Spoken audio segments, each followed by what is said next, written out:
Morning, જય શ્રી કૃષ્ણ, જય માતાજી. સ્વાગત છે તમારા બધાનું મારા ફ્રેશ વિડીયો વ્લોગમાં. આજની દિવસની શરૂઆત કરી દઈએ. 11 વાગે કામ કરી લીધું. સાંજે જવાનું છે બહાર. મૂન સાહેબે આજે દક્ષુ ઘરે અને મૂન સાહેબે જવાના છે બહાર. એટલે ચોચા જઈએ છીએ, શું કરીએ છીએ એ જોતા રહેજો. સાહેબ દીવાને એવું કરીશી અને હવે કપડાં ધોવાય છે ખાલી, બીજું બધું કામ કરી લીધું છે. અમે જઈએ બહાર. હું અહીંયા તૈયાર થઈને બેઠી છું અને આ છેલ્લે પેપર વાંચવા બેઠે. દક્ષુ શું કેવું કહેજો અમને. કઈ રહ્યા તમે?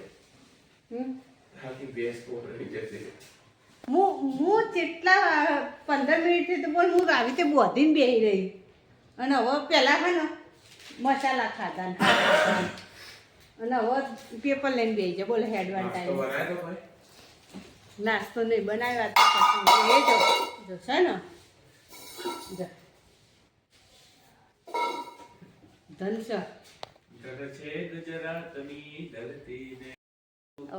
નાટક કરતા કરતા હેડે હવે દક્ષુ મેં કીધું ને એટલે. હા, જય શ્રી કૃષ્ણ. ચલો બાય બાય, જય શ્રી કૃષ્ણ, આવજો. તમે નીકળો તો ખરા, તો આવજો કહું ને. જય શ્રી કૃષ્ણ કે જય શ્રી કૃષ્ણ. હવે મારા સાહેબને નીકળી ગયા ને દક્ષુભાઈ ઘેર રહ્યા અને હું સાહેબે નીકળ્યા. કેટલું ટ્રાફિક થઈ ગયું એ બાજુ, ટ્રાફિક થઈ ગયું છે આ બાજુ. જો જેટલું ટ્રાફિક છે આજ તો સમૂહ લગ્ન છે ને, બધી જગ્યાએ સમૂહ લગ્ન છે આજ, એટલે ટ્રાફિક થઈ ગયું. સાહેબ પાછળ હવે કેટલા હી સાહેબે હવે સાહેબ દેખાતા ને એ હવે દેખવાના લાગી છે, આવી છે હવે ઠેઠ ઊંડે ટ્રાફિક થઈ ગયું છે. જો છે ને ટ્રાફિક એ સાહેબ હવે આવી છે. હું પેલી બાજુ ફસાઈ જતી અને સાહેબ હવે આવ્યા. અહીંયા જેટલી ગાડીઓ પડી છે બધી.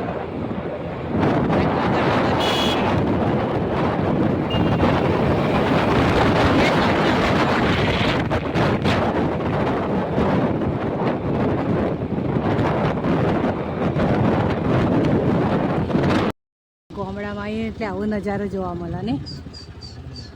રોડ વચ્ચે આવવું હોય આ ગામડાનો નજારો આવો.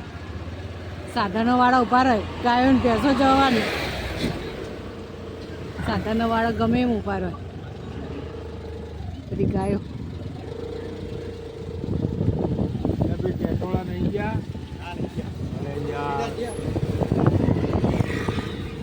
તમે પાછું ઓળખો ખરા ઈવન? હા ભાઈ તાણ અગરવાલો રેલવે સ્ટેશન એ પણ ચાલે. પહેલાં તો કેવો મોટો હોટલ બ્રિજ બનાવ્યા, આખો ગ્રાઉન્ડ મારી નાખો. તો કંઈક 2 કિલોમીટરનો હશે ને, 2 કિલોમીટર સીધું. ક્યાં આવે પછી શિવલિંગ એ તો કોમેન્ટ કરીને કહેજો. જેવો રોડ છે જોજો. અને વળાંગ પછી એટલા આવ્યા પણ ના રોડ તો બાપા કંટાળી જેવો રોડ છે. બાયતું જેવો સાચી વાત. રોડથી બહુ કંટાળો આવી છે, કુદા કરી. આજ ભાઈ આ બાજુ આવું નહીં. પલિયડ ગામ આવી ગયું. જેટલું ફરતો પલિયડ આવ્યો. રોડ જેટલો ખરાબ આવ્યો જેવું આવ્યું હવે પલિયડ ગામમાં આવે જેટલું કંટાળ્યો, જેટલો રોડ ન જેટલું ફરતું જોવા જઈએ તો સમૂહ લગ્ન.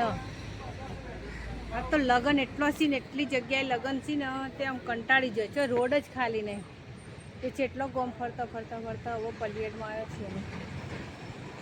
પલિયડથી આગળ જઈશું, નારદીપુર થઈને જતો રહીએ. આજ કંટાળ જો હોય, ટ્રાફિક તો કેટલી છે. જોવા જઈએ તો લગન આજ બહુ લગન છે.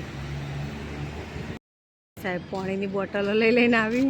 ગરમીને એવો કંટાળ્યો છીએ ને. હવે આવા દાડ કોઈ દાડ ના જવું બાપા, કંટાળે ને બેવું. કેવો અનુભવ થયો સાહેબ તમને? હા પણ તમે અનુભવ કેવો તે કહો. પણ તારે તો હવે ગરમી લાગવા માંડી ને, ગરમી લાગવા માંડી ને જો જે તો લગન રોડ બંધ સાધનોને એટલું ટ્રાફિક કંટાળી ગયો.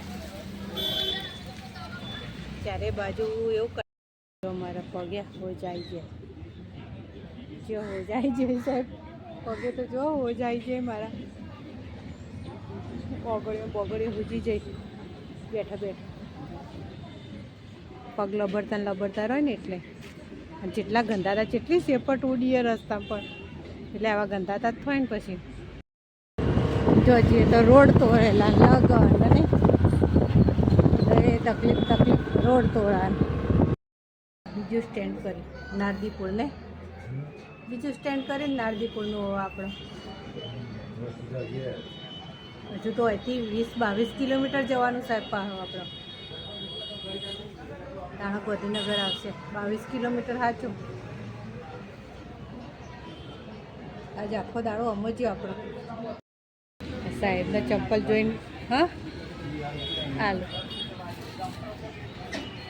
સાહેબના ચંપલ જોઈને ખબર પડી જાય કે કેટલી સેપટ ઉડી છે પેલા રોડ ઉપર નહીં.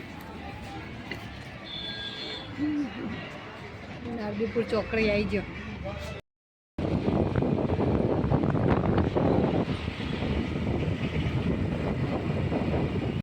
દક્ષુભાઈને મારા દક્ષુભાઈને એના પપ્પાએ કોમે વળગાડ્યો. શું કોમે વળગાડ્યો બેટા? જો ખાલી 5 ના સિક્કા 900 રૂપિયાના તે 5 ના 10 ના ને 1 ના બધા ગણવા બેહારે. બીજા 10 ના 140, 10 ના 60, 5 ના 180 ના 2 ના ગણવા બેહારે. જો એ આ ગણી ખાટલા બે ના ને 1 ના વધારે કંટાળો આવશે ગણવાનો. 5 ના ને તો વાંધો ના આવ્યો. ગણવા બેહાર દીધા નહીં સિક્કા. અને શું થયું તું મને? અને ચક્કર આવી જતા. મને તો આવતા આવતા પેલું રોડ ને બોર્ડ ને વળતા આવતા તો બીપી લો થઈ જાય. તે હાચવી જતા હોય તો હાચવી નહીં બકા બીપી લો થઈ જાય તી મને એટલે મથી તો પપ્પા ગેલા આવ્યા ને ગભરાઈ જતા હતા પપ્પા તો.